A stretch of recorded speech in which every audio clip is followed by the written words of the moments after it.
OK! Êtes-vous prêts pour notre série, enfin? Les soupirs de mon âme. 2020, nouvelle année. Yes? Nouvelle décennie. On aime ça, les êtres humains, les transitions, hein? Tu sais, quand il y a une nouvelle année, on est comme...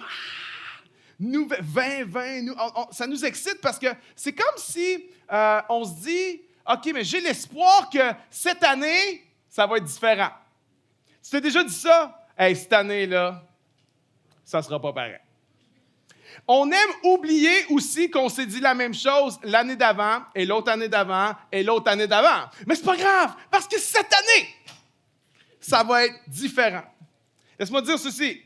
Si tu veux que cette année soit différente, il va falloir que tu fasses quelque chose de différent. Et il n'y a rien qui peut impacter plus ton année que de prendre soin de ton âme. Cette série est à propos de principes spirituels pour aller en profondeur avec Dieu. Cette série, je l'ai à cœur depuis longtemps, elle s'inspire des expériences sombres de mon cheminement spirituel parce que, je vous l'avoue, j'ai eu des moments down spirituellement. J'ai eu des moments où j'avais de la difficulté à communier avec Dieu. Des moments d'agitation de l'âme, où je n'arrivais pas à connecter et j'étais fatigué d'essayer de connecter avec Dieu. Des moments où j'ai même pensé abandonner la vocation pastorale. Peut-être être vrai dans l'Église, j'y ai pensé. D'autres moments où j'ai vécu ce que j'appelle des nuits sombres de l'âme, des moments de découragement, des moments de mélancolie et même de dépression parfois, où j'arrivais même pas à comprendre pourquoi je traversais cette situation-là. Mais la bonne nouvelle, c'est que dans chacune de ces saisons, Dieu avait prévu pour moi le moyen d'en sortir. Et il m'a enseigné à chaque fois des clés et des principes qui non seulement m'ont aidé à m'en sortir, mais qui m'ont accompagné par la suite dans mon cheminement spirituel. Le psalmiste a vécu ces saisons-là, les saisons sombres de l'âme, à plusieurs reprises. Dans Psaume 40, il dit « J'avais mis en l'Éternel mon espérance. Il s'est incliné vers moi. Il a écouté mes cris. Il m'a retiré de la fosse de la destruction, du fond de la boue. Il a dressé mes pieds sur le roc. Il a affermi mes pas. Il a mis dans ma bouche un cantique nouveau, une louange à notre Dieu. Plusieurs l'ont vu, ont eu de la crainte et ils se sont confiés en l'Éternel. Heureux l'homme qui place sa confiance en l'Éternel. Je voudrais dire à quelqu'un qui est ici, qui traverse une saison sombre de l'âme, reste accroché à Dieu. Continue à faire confiance à Dieu parce que Dieu n'abandonne jamais ses enfants. Dieu abandonne jamais un de ses fils ou une de ses filles dans la fosse de la destruction, au fond de la boue. Prends sa main. Fais-lui confiance, il va te sortir de là et il va mettre dans ta bouche un témoignage pour que tu puisses encourager d'autres et avoir un impact sur les autres. J'aimerais que tous ceux qui croient que c'est vrai ce que je suis en train de dire puissent vraiment applaudir le Seigneur parce qu'il y a quelqu'un qui est dans cette saison-là qui a besoin de le croire. Voici quelques-uns des thèmes qu'on va aborder dans la série. Mon âme soupire après le repos. Mon âme soupire après le silence. Mon âme soupire après la lumière, un message spécial sur le découragement, la dépression et le burn-out.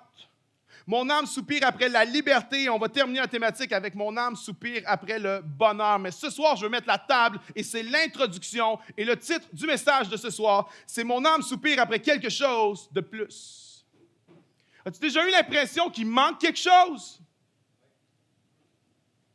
Pourtant, tu as une bonne vie. Tu as peut-être une bonne job, une bonne santé, une bonne famille, des bons amis. Il y en a, tu as un bon conjointe. Ça devrait bien aller, mais il manque quelque chose. Je me souviens, j'avais 25 ans la première fois que ça m'a frappé. Moi, à 25 ans, privilégié, j'avais une job super payante. J'étais marié avec une femme qui m'aime. J'avais une maison, mon premier enfant, et j'allais dans une église que j'aimais, mon église, et que mon église m'aimait. Qu'est-ce que tu veux demander de plus? 25 ans! Puis je me souviens, lors d'une discussion avec un de mes frères qui est plus vieux que moi, il dit « David, tu te rends-tu compte? C'est fou ce que tu as à 25 ans. Personne n'a ça. » Et moi, ma réponse, ça a été « Oui, mais On dirait qu'il manque quelque chose. Marc, chapitre 8, verset 34. Puis, ayant appelé la foule avec ses disciples, Jésus leur dit, « Si quelqu'un veut venir après moi, qu'il renonce à lui-même, qu'il se charge de sa croix et qu'il me suive. Car celui qui voudra sauver sa vie la perdra. Mais celui qui perdra sa vie à cause de moi et de la bonne nouvelle la sauvera. » Verset 36, qui est le verset au cœur de mon message de ce soir. « Et que sert-il à un homme de gagner tout le monde s'il perd son âme? Que donnerait un homme en échange de son âme? » On habite tous entre deux mondes. Il y a notre monde extérieur et il y a notre vie intérieure.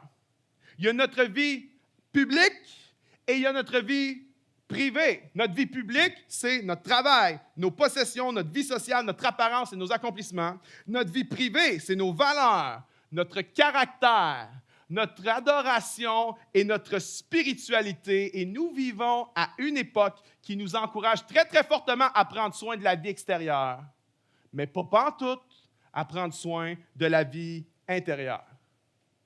En 2010, dans la ville de Guatemala City, il y a un énorme complexe industriel qui a disparu instantanément.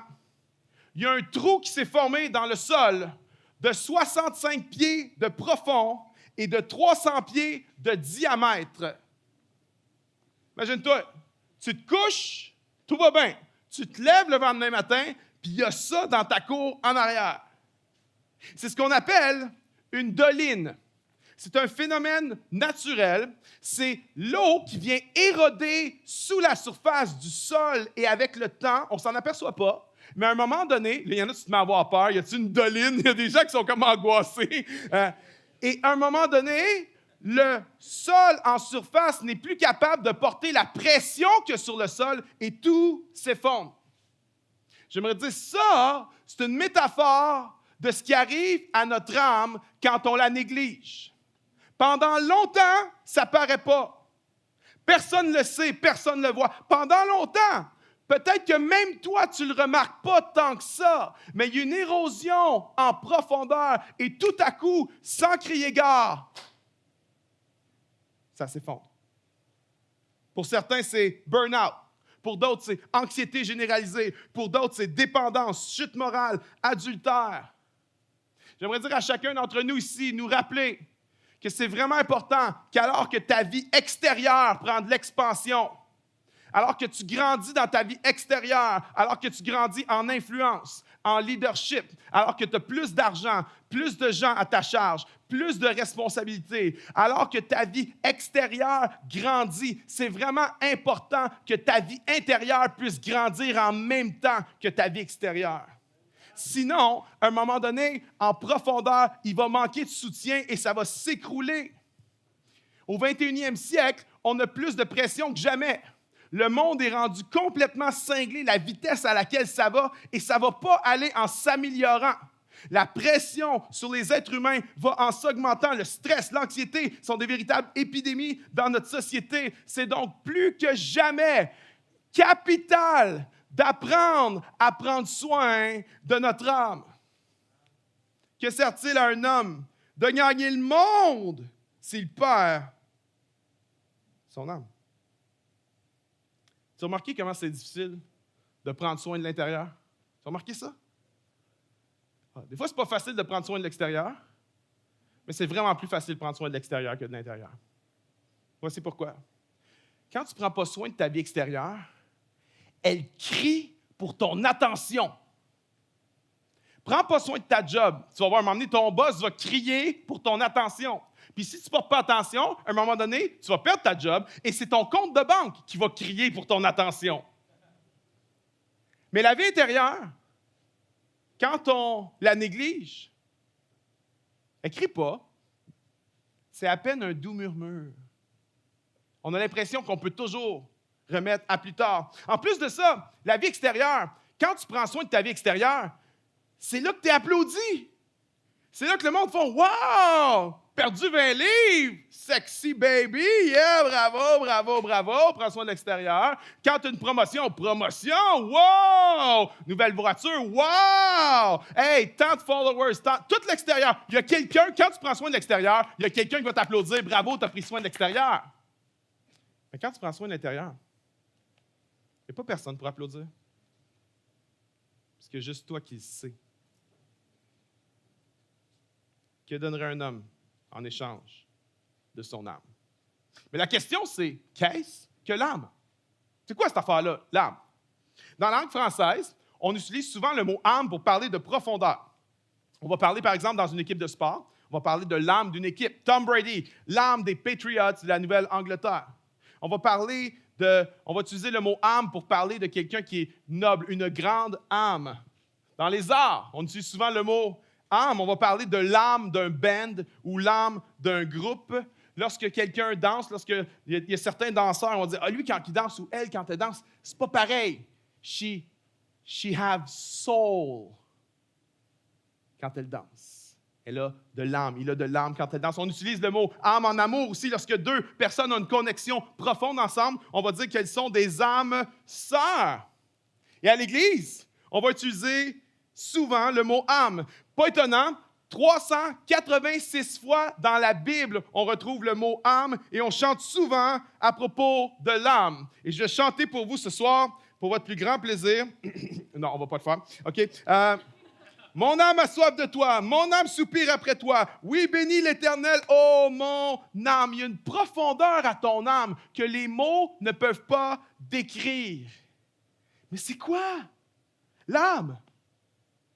À travers les âges, plusieurs théologiens, penseurs chrétiens, ont soumis différents modèles pour expliquer qu'est-ce que l'âme. Il n'y en a pas juste un, mais j'aimerais vous en proposer un que j'aime beaucoup, et c'est le théologien Dallas Willard qui nous l'explique dans son livre « The Renovation of the Heart ». Et je vais essayer ici de vulgariser ici, et il y a d'autres théologiens qui vont aider à vulgariser ça parce que Dallas Willard, il est compliqué, mais il est vraiment deep. Donc, voici ma meilleure vulgarisation possible de l'interprétation de l'âme selon Dallas Willard. Ça commence avec le cœur de l'être humain. Qu'est-ce qui est au cœur, au centre de l'être humain? C'est ce qu'on appelle la volonté. L'être humain n'est pas un objet, il n'est pas un animal qui va juste réagir à des instincts. L'être humain a la capacité de choisir. Et cette faculté qu'on a de choisir se manifeste très, très tôt dans la vie des petits humains. C'est quoi le mot préféré d'un enfant de 2 ans? Non. Moi, je suis parrain d'une petite qui s'appelle Jade, on l'appelle Jadou, et c'est la fille de pasteur Jérémy Meilleur, qui est le pasteur de la chapelle Junior. Et hier, on a filmé des images de Jadou qui est dans sa phase. Non. Jade, est-ce que tu sais que Jésus t'aime beaucoup? Non, pas. Est-ce que Tu veux pas que Jésus t'aime? Non. Oh non. Jésus pourquoi? t'aime beaucoup. Est-ce que toi tu aimes Jésus? Non. Non? Mais oui, quand on prie Jésus. Qu'est-ce que tu dis à Jésus quand tu pries? Tu dis Amen. Maman. Est-ce que tu aimes Jésus? Non. Non. Est-ce que Jésus il t'aime? Est-ce que Jésus il t'aime, Jeanne? Oui. Est-ce que tu dis à Jésus je t'aime? C'est bien. Bon, j'admets, il y a encore du travail à faire dans sa vie spirituelle, mais le point, c'est de démontrer la volonté. On n'est pas des machines, on n'est pas juste des équations prédéterminées, puis on ne fait pas juste répondre à une séquence de 1 puis de 0 biochimique. Nous sommes des êtres créés à l'image de Dieu avec une volonté. Maintenant, deuxième dimension de l'être humain, c'est l'intelligence. Lorsque Paul dit dans Romains 12, « Soyez transformés par le renouvellement de l'intelligence. » Maintenant, qu'est-ce que ça comprend l'intelligence, selon Dallas Willard? Les pensées, les émotions, les valeurs et la conscience. Deuxième dimension. Il y a une troisième dimension qui est bien sûr ce qu'on appelle le corps. Le corps, c'est ce qui permet à la volonté et à l'intelligence de s'exprimer. Maintenant, qu'est-ce que l'âme? Voici c'est quoi l'âme. L'âme, c'est ce qui vient intégrer toutes les facettes de notre être ensemble. C'est ce qui vient intégrer notre volonté, notre intelligence et notre corps. Et l'âme, elle est en paix seulement quand il y a de l'harmonie entre notre volonté, notre intelligence et notre corps. Je l'exprime de la façon suivante. Ton âme est en paix seulement quand ce que je veux est aligné avec ce que je crois et est aligné avec mes actions. Mon âme est en paix seulement quand ce que je veux est aligné avec ce que je crois et est aligné avec mes actions. Maintenant, je vous pose la question, est-ce que c'est toujours le cas? Non! Très souvent, notre volonté est faible et elle est soumise à la tyrannie du corps.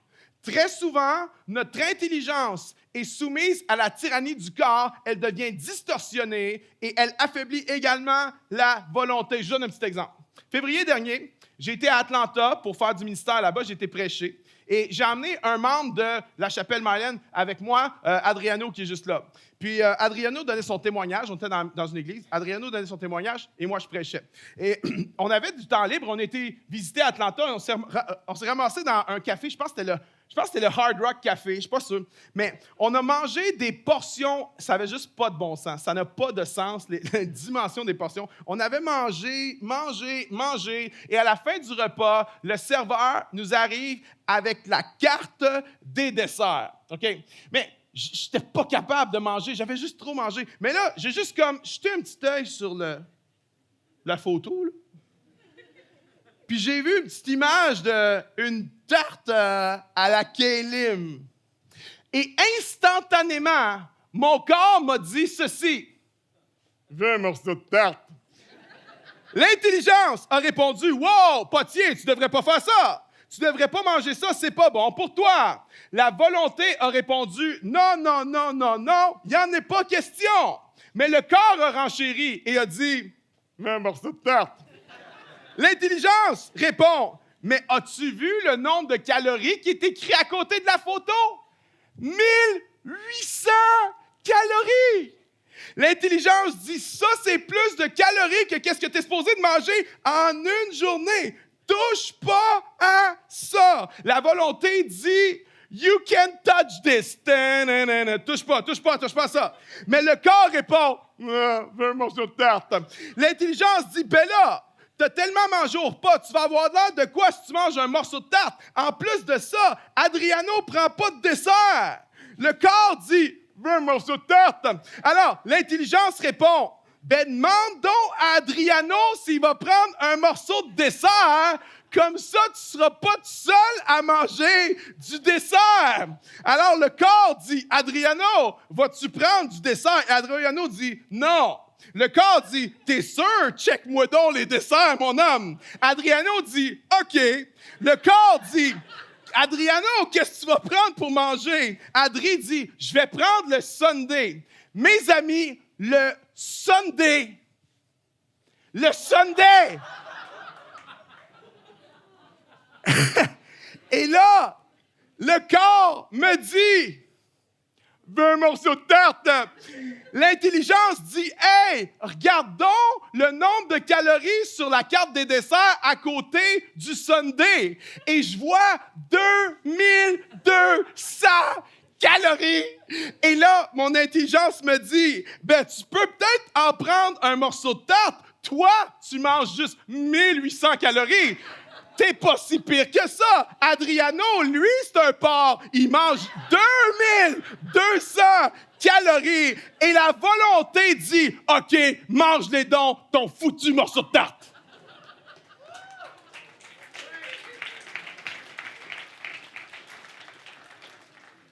C'est quoi le pire? Il a tout mangé, son truc. Puis moi, j'ai tout mangé ma tarte. À la fin, le cœur, il baisse. Il était comme, ah, c'est juste dégueulasse. Mais vois-tu, c'est exactement ça qui se passe quand l'âme n'est pas intégrée. Qu'est-ce qui s'est passé ici? Le corps, la tyrannie du corps est venue affaiblir la volonté. L'intelligence s'est mise à relativiser, rationaliser pour affaiblir la volonté. Puis finalement, c'est le corps qui a gagné.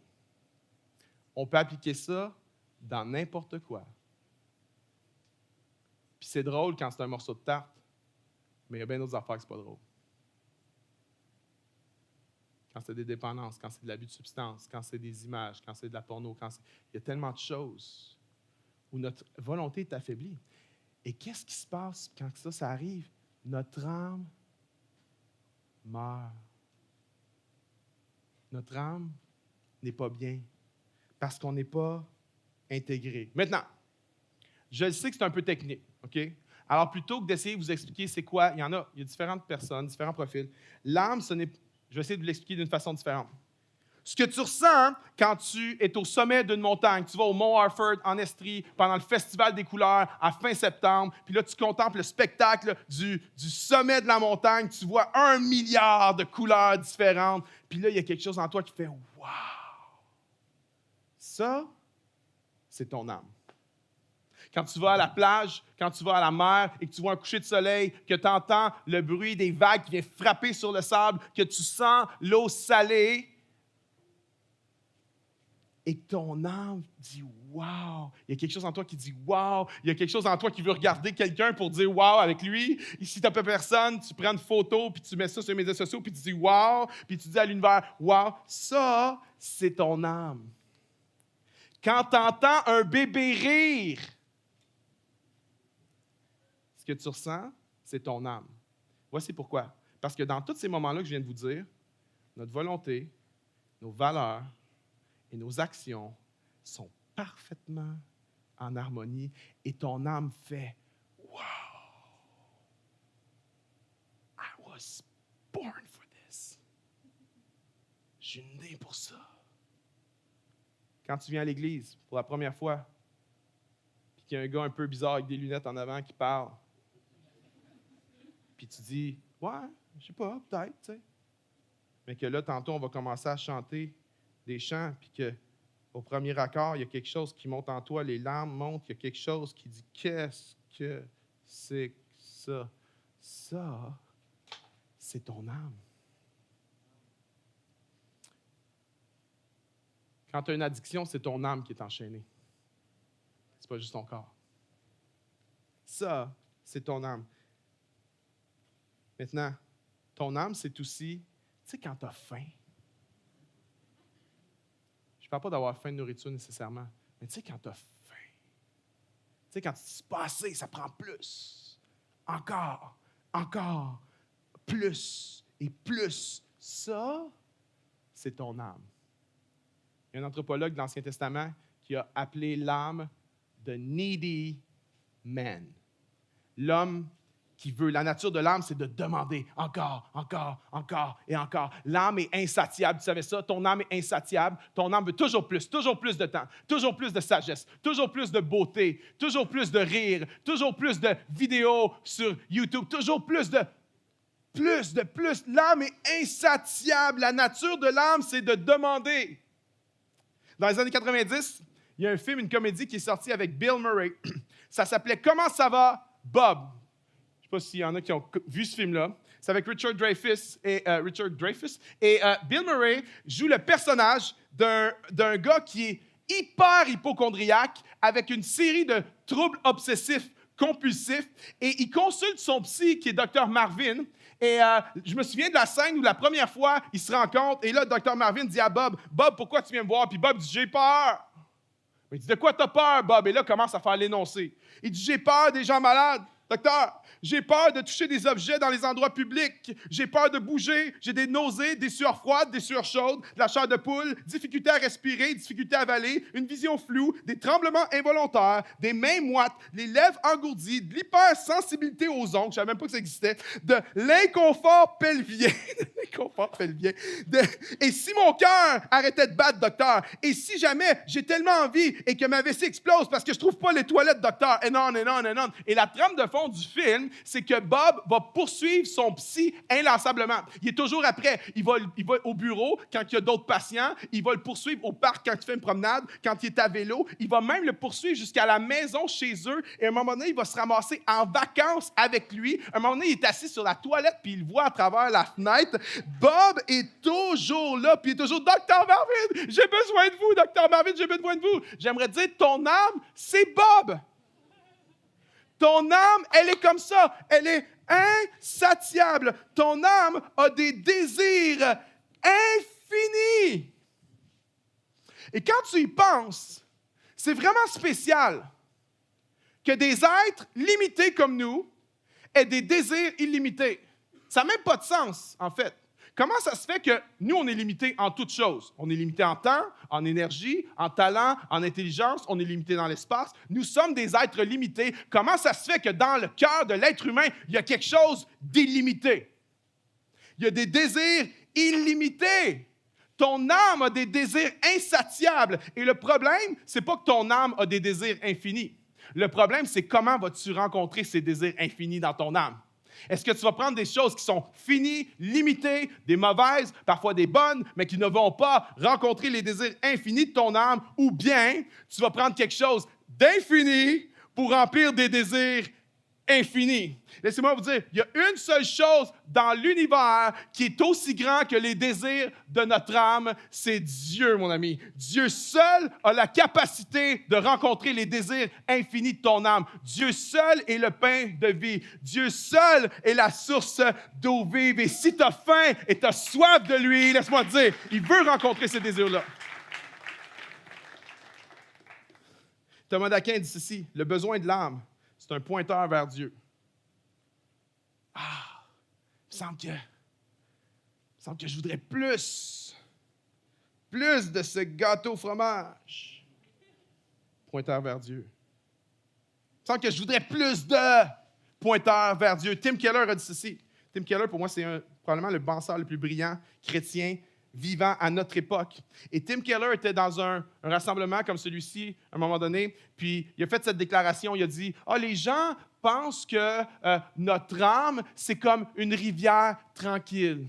Les gens pensent que notre âme, c'est comme un petit ruisseau tranquille. » Mais Keller ne dit pas ça du tout.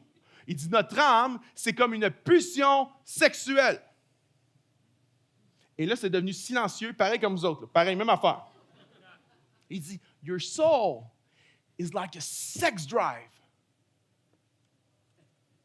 Ton âme veut encore et encore. Il y en a, tu es dans une saison de ta vie où tu es tenté par le péché à un niveau peut-être que tu ne l'as jamais été et l'ennemi est en train de te faire croire que tu n'as pas soif de Dieu, tu as juste soif du péché. Laisse-moi te dire, lorsque tu as soif du péché, c'est juste une illustration, c'est juste une métaphore d'à quel point ton âme a soif de Dieu et l'ennemi est en train de te faire croire d'aller t'abreuver à la mauvaise source, à des citernes crevassées. J'aimerais te dire, reviens à la source. C'est un système d'alarme qui dit, « Hey, tu as besoin de Dieu, buddy. Tu as besoin de ton âme soit nourrie par Dieu. » Tal Sawyer a dit ceci, tu as été créé par Dieu, pour Dieu et pour avoir besoin de Dieu, ce qui veut dire que tu n'as pas été créé pour être autosuffisant. Tu n'es pas autosuffisant, ton âme a besoin de Dieu. Et le psalmiste l'exprime tellement bien, Psaume 143, « J'étends mes mains vers toi, mon âme soupire après toi comme une terre desséchée. » Psaume 42, « Comme une biche soupire après des courants d'eau, mon âme soupire après toi, ô Dieu. » Psaume 63, 2, « Mon âme a soif de toi. » J'ai une bonne nouvelle pour chaque personne qui a soif ici ce soir. La capacité infinie de ton âme à désirer n'a d'égal que la capacité infinie de Dieu à donner. Dieu est un donneur, Dieu a des ressources illimitées et si tu as soif, il veut encore venir étancher ta soif. Mais la question, c'est est-ce que tu en prends soin de ton âme? Moïse, avant de mourir, il a laissé son testament spirituel au peuple d'Israël. Regardez ce qu'il leur a dit, Deutéronome 4. « Veille attentivement sur ton âme tous les jours de ta vie, de peur que tu n'oublies les choses que tu as vues et qu'elles ne sortent de ton cœur. » Moïse dit, veille sur ton âme. Parce que toutes les bonnes choses que Dieu a faites dans ta vie, là, elles vont sortir de ton cœur. Tu vas les oublier. Toutes les fois que Dieu t'a donné secours, assistance, toutes les fois que Dieu t'a béni, toutes les fois, il y en a tu devrais être mort. Puis Dieu t'a sorti. Il y en a tu aurais dû la péter solide, l'overdose, puis tu ne l'as pas eu. Puis Dieu t'a épargné, puis Dieu t'a sauvé. Puis il y en a tu as fait des accidents, puis c'est Dieu qui t'a gardé en vie. Puis il y a tellement de choses que Dieu a faites dans nos vies. Mais si tu ne prends pas si tu ne veilles pas sur ton âme, tu vas venir tout perdre ces choses-là dans ton cœur. Est-ce que tu prends soin de ton âme? On est encouragé à prendre soin de nos CV, de nos carrières, de notre cash, de nos chars, mais pas tout à prendre soin de nos âmes. Puis quand je parle de prendre soin de ton âme, une nuance importante à faire, je ne parle pas de prendre soin du moi. Il y a des gens qui pensent que prendre soin de leur âme, c'est prendre soin du moi. Tu as remarqué comment notre langage tourne tout autour du moi aujourd'hui? Hein? Ah, pense à toi, pense à toi. Fais attention à toi. Crois en toi, exprime-toi, aime-toi, affirme-toi. Notre âme, ce n'est pas le moi, ce n'est pas l'ego. Moi, j'ai remarqué dans ma vie que plus je focus sur le moi, plus je néglige mon âme. Puis il y a plein de choses que tu peux faire qui sont bonnes pour ton âme. Savais-tu? On va en parler plus tard, mais tu sais, ramasser le papier par terre que personne ne ramasse, là, que tout le monde voit, mais que personne ne ramasse. Sac. Que c'est bon pour l'âme. Tu sais, donner un livre à quelqu'un quand c'est un détour. Dire, ah, moi, je donne des livres, mais tu sais, il faut que ce soit sur le chemin. Ah, mais tu sais, donner le livre à quelqu'un quand c'est un détour, ça, c'est bon pour ton âme. Servir les autres. Jésus a dit que le plus grand, c'est le serviteur de tous. Très peu sont prêts à servir. Quelques-uns sont prêts à servir un nombre limité de personnes. Les personnes importantes. Les personnes les plus importantes que moi. Les personnes qui vont me faire avoir des opportunités. Mais très peu de gens sont prêts à être le serviteur de tous. Le plus petit d'entre nous. Quand tu sers le plus petit d'entre nous, tu fais du bien à ton âme. Empêche ton âme de devenir centrée sur toi. Que sert-il à un homme de gagner le monde s'il perd son âme? Et moi, je ne pense pas me tromper en disant qu'il y a beaucoup d'âmes perdues ici, ce soir, dans cette salle. Puis là, il y en a, tu dis, c'est bon, pasteur, prêche pour les nouveaux. Les nouveaux, les âmes perdues, ils ont besoin d'entendre ça. J'aimerais dire, il y a plein de gens ici, tu aimes le Seigneur, tu as donné ta vie à Jésus. Si le Seigneur reprenait ta vie présentement, tu as l'assurance de la vie éternelle. Tu sais que tu t'en vas avec le Seigneur dans l'au-delà. Mais là, right now, maintenant, là, ton âme est vraiment perdue.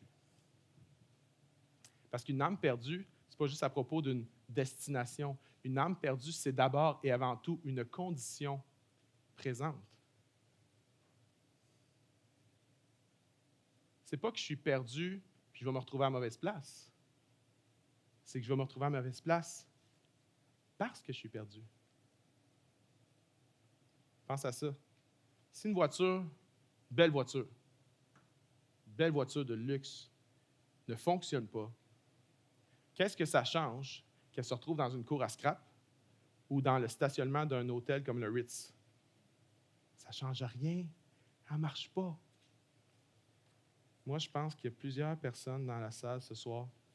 Ton âme est perdue. Tu aimes Jésus, mais ton âme n'est pas centrée. Ton âme n'est pas en harmonie. Ce que tu veux n'est pas aligné avec ce que tu crois, puis n'est pas aligné avec tes actions. Puis ce soir, le Seigneur te rappelle à la maison. Il dit, viens abreuver ton âme envers moi. Je veux vous lire je vous ai dit que c'est une série qui allait être quand même assez profonde, personnelle. Je vais vous lire un extrait de mon journal. J'en ai traversé, moi, des saisons sombres dans ma vie. Je vais vous partager certaines choses pendant cette série qui vont peut-être surprendre quelques-uns. Mais j'ai fait un voyage avec ma femme dans le sud. Puis, c'était un voyage de 8 jours. On est allé à la mer. Puis pendant 7 jours, je n'ai pas regardé la mer une fois. Pas une fois. Bon, si je vivais en Californie sur le bord de la mer, OK, tu sais, Mais je vis à Montréal, au Québec. Puis quand j'y vais, je ne regarde pas la mer. Mais parfois, ce qui se passe dans le naturel, c'est juste une illustration, une métaphore de ce qui se passe dans le spirituel. Puis Dieu veut utiliser chaque événement de nos vies pour nous parler. Moi, je pense que, tu sais, ce soir, s'il y avait un invité comme, je sais pas, Billy Graham, qui est décédé, même, je sais pas, T.D. Jakes est ici, tu viendrais avec une grande, Dieu va me parler, Dieu va me parler. Mais je crois qu'on devrait avoir la même attente que Dieu va nous parler à travers chaque moment de la vie, puis à travers les personnes qu'on connaît déjà, les personnes qui sont déjà autour de nous. Puis ces événements-là, Dieu voulait me parler à travers. Puis je n'ai pas regardé la mer pendant 7 jours, puis voici ce que j'ai écrit au bout de 7 jours. Tout au long de la semaine, pas une fois, je n'avais ressenti le besoin de regarder la mer. Bien plus, je n'en avais même pas le désir. Pendant des jours, je l'avais ignoré, repoussé, ou au mieux, je m'en étais approché pour m'y tremper les pieds. Cependant, pas même une fois, je n'y avais vraiment porté attention. Ce n'est qu'après plusieurs jours que j'ai entendu son appel. Non pas celui d'une voix forte, comme celle d'un mégaphone, mais comme celui d'une voix douce, à peine perceptible. Le bruit et le tumulte de dizaines d'autres voix qui criaient pour mon attention étaient toujours présents. Mais pour la première fois de mon séjour, son appel réussissait à parvenir jusqu'à mon oreille. J'ai alors décidé de m'aventurer jusqu'à elle. Ces murmures incessants firent soudainement monter en moi le désir d'y nager. Je m'avançai, pieds, chevilles, genoux. Faisant fi des autres voix qui rugissaient pour me distraire, je m'abandonnai à elle. Je me suis mis à y nager. Étonnamment, j'y prenais un grand plaisir. Main dans la main avec Karine, nous nous laissions porter par ces courants qui nous faisaient tourner sur nous-mêmes, tel un professeur qui aurait voulu nous apprendre à danser. Une fois retourné sur le rivage, j'ai ressenti le besoin de faire une pause pour la contempler. Sa beauté fit monter en moi un sentiment agréable d'émerveillement, mais en même temps, son immensité fit monter en moi un étrange sentiment de vide. Pour la première fois, je la regardais vraiment yeux dans les yeux. La dualité des sentiments qui étaient en moi me faisait parfois baisser le regard, comme un adolescent intrigué par la beauté d'une jeune femme, mais mal à l'aise lorsque son regard croise le sien. Cette mer, c'est une métaphore de mon âme, celle que j'ai trop longtemps négligée, ignorée, celle dont la voix était presque entièrement noyée par le déluge des autres voix qui me captivent. Pour la première fois depuis un moment, je l'ai enfin regardée en face. Je l'ai vue belle, attirante, mais aussi vide, et ayant tellement besoin d'être remplie. Seigneur, aide-moi à ne plus ignorer mon âme. Même si cela est parfois intimidant, je veux la regarder droit dans les yeux. Parce que j'ai écrit ça, j'ai dit à ma femme, j'aimerais ça te lire ce que j'ai écrit. Et j'ai commencé à essayer de lui lire, puis ça m'a pris 5 minutes à passer à travers les 2 pages que j'avais écrites parce que je pleurais trop. Mais c'était comme si je me reconnectais avec mon âme. C'était comme si elle me disait, « Salut David, ça fait longtemps que tu ne m'as pas parlé, hein? Je suis là, parle-moi. » Parce que quand tu me parles, c'est pas comme quand tu te parles. Quand tu me parles à moi, je suis toujours dans la présence de Dieu. Et quand tu me parles à moi, ça va toujours te mener à la prière. Est-ce que tu prends soin de ton âme? Pour prendre soin de ton âme, il faut faire de la place. Il faut faire de la place. Souvent, Dieu ne prend pas plus de place dans nos vies parce qu'il n'y a pas de place. Il faut faire de la place. Moi, pendant longtemps, je voulais apprendre à prier. Je voulais apprendre à avoir une communion avec Dieu, mais je n'étais pas capable. J'entendais des messages sur « il faut prier, il faut prier plus, il faut prier plus ». Et je me flagellais moi-même, je m'auto-flagelle. C'est moi, je prie pas, moi, je prie pas. Et j'essayais de prier et ça marchait pas. Mais j'avais pas compris quelque chose. C'est que si je veux développer de la profondeur avec Dieu, il faut que je renonce à d'autres choses parce que l'assiette est pleine. Tout le monde ici, là, a un agenda plein. Tout le monde. Que ce soit avec 3 jobs ou que ce soit avec 60 heures de jeux vidéo par semaine, tout le monde a un agenda plein. Et si tu veux que Dieu prenne de la place, il va falloir que tu fasses de l'espace pour que Dieu prenne de la place. Ça peut être d'arriver 15 minutes plus tôt à ta job ou au cégep ou à l'université. Puis là, tu es dans ta voiture tout seul et là, tu ouvres la parole de Dieu. Puis tu dis, Seigneur, je veux te parler, je veux te connaître, je veux que tu fasses partie de mon... Tu crées de l'espace pour Dieu. Ça peut être, cette année, une des choses que je veux faire, c'est au lieu de prendre des rendez-vous de 60 minutes qui vont durer 75 minutes, je vais prendre des rendez-vous de 50 minutes, puis entre les deux, avec le 10 minutes, je vais aller faire pipi avec Jésus. Parce que j'y vais même pas faire pipi, comprends-tu? J'ai même trop d'affaires à faire pour aller pisser, moi, là. Alors, qu'est-ce que je fais? J'y vais pas.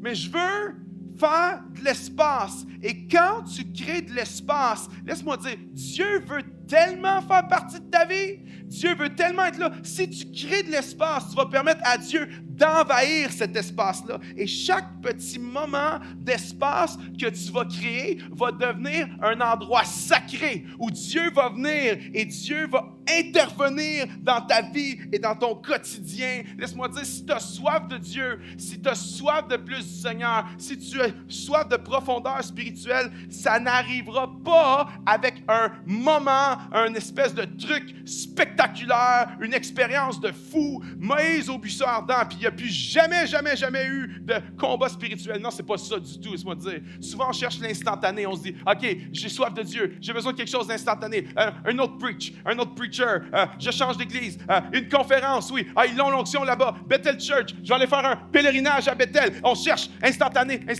Laisse-moi dire une chose, Gordon MacDonald a dit ceci, puis ça m'a frappé comme une tonne de briques, il a dit ceci, si un jour nous goûtons à une vie spirituelle satisfaisante, ce sera parce que nous l'aurons abordée comme une discipline, tout comme l'athlète entraîne son corps pour la compétition.